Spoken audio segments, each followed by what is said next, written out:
Ils sont 14, mais seuls 2 auront la chance de porter l'uniforme de carabinier du Prince. Ce lundi, la première semaine de recrutement a commencé avec 7 jeunes motivés qui se sont dès l'entrée mesurés à l'épreuve du Cooper, un test d'endurance qui consiste à parcourir la plus grande distance possible en 12 minutes. Et les candidats le savent, ils doivent donner le meilleur d'eux-mêmes.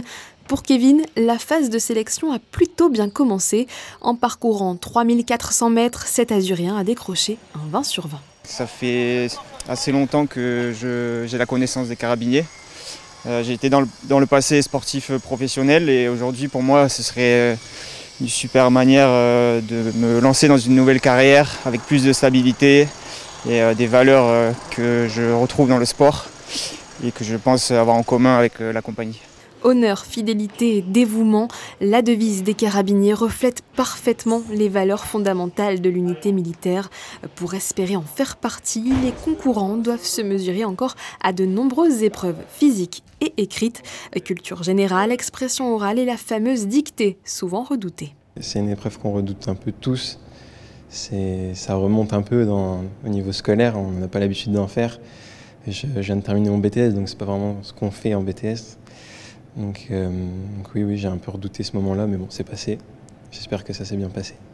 Et pour pouvoir passer tous ces tests, les candidats devaient répondre en amont à plusieurs conditions, bien qu'aucun diplôme ne soit exigé.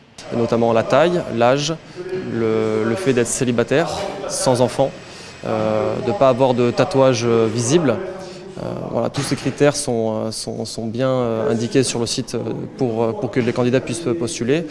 À l'issue, nous, on s'engage à contrôler l'entièreté des dossiers que nous recevons, toutes les candidatures, pour que les candidats puissent venir passer les tests à la caserne. Bien évidemment, vous comprendrez qu'il y a une présélection sur dossier qui est faite parce que beaucoup veulent postuler, mais malheureusement, pas tout le monde est éligible. Après avoir été soumis à un examen médical, les 2 sélectionnés entameront en janvier une formation de 4 mois pour être opérationnels en mai, à l'approche du Grand Prix et assurer l'ordre public, mais surtout la sécurité de la famille princière.